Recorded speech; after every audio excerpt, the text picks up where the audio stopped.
তুর্কি কুর্দি দ্বন্দ্ব এক সন্ধিক্ষণে, এরপর কি?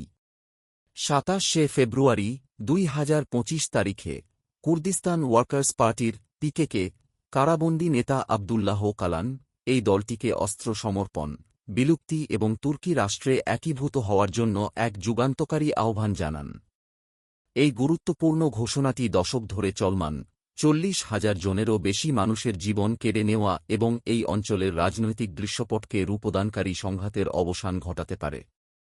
যদিও সতর্ক আশাবাদ রয়েছে, শান্তি প্রক্রিয়ার ভবিষ্যৎ অনিশ্চিত রয়ে গেছে, বিশেষ করে অতীতের প্রচেষ্টা, কুর্দি রাজনীতির অভ্যন্তরীণ জটিলতা এবং বৃহত্তর আঞ্চলিক ভূরাজনীতি বিবেচনা করে।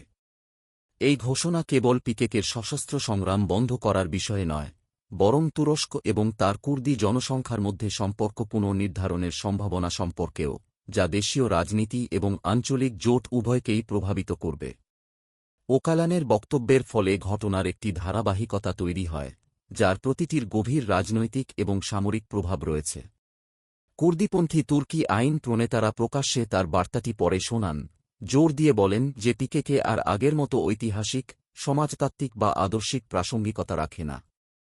সরকারের এই প্রকাশ্য স্বীকৃতি কেবল প্রতীকী ছিল না, বরং তুর্কি নাগরিক এবং আন্তর্জাতিক সম্প্রদায় উভয়ের দৃষ্টিতে সংগঠনটিকে অপ্রচলিত হিসেবে চিহ্নিত করার একটি বৃহত্তর প্রচেষ্টার ইঙ্গিত দেয়।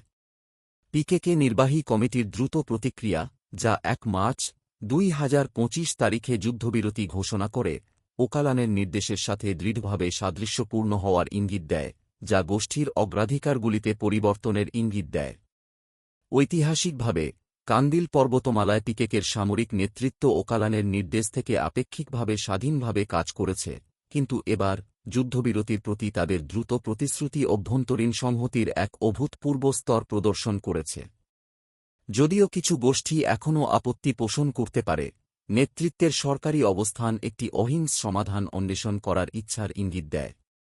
আঙ্কারা এই পদক্ষেপকে স্বাগত জানিয়েছেন। রাষ্ট্রপতি রিসেপ তাইয়েপ এরদোগান সন্ত্রাসী বাধা ভেঙে ফেলার জন্য ওকালানের অনুরোধকে ঐতিহাসিক সুযোগ হিসাবে বর্ণনা করেছেন। এই বিবৃতিতে পিকেকে নিরস্ত্রীকরণ এবং বিলুপ্তির শর্তে শান্তিপূর্ণ সমাধান অনুসন্ধানের ইচ্ছা প্রকাশ করা হয়েছে। সরকারের যুদ্ধবিরতি অনুমোদন সামরিক চাপের সাথে নির্বাচনী সম্পৃক্ততা সমন্বয়ের বিস্তৃত কৌশলকে প্রতিফলিত করে, একটি দ্বৈত পদ্ধতি যা পিকেকের কর্মক্ষমতাকে দুর্বল করে দিয়েছে এবং রাজনৈতিক সমাধানের দরজা উন্মুক্ত রেখেছে। যুদ্ধবিরতিকে ছাড়ের পরিবর্তে একটি সুযোগ হিসেবে উপস্থাপন করে, একে পার্টি তার জাতীয়তাবাদী ভোটারদের মধ্যে সমর্থন বজায় রাখার পাশাপাশি কুর্দি রাজনৈতিক দলগুলির সাথে কূটনৈতিক চ্যানেল খোলা রাখার লক্ষ্য রাখে।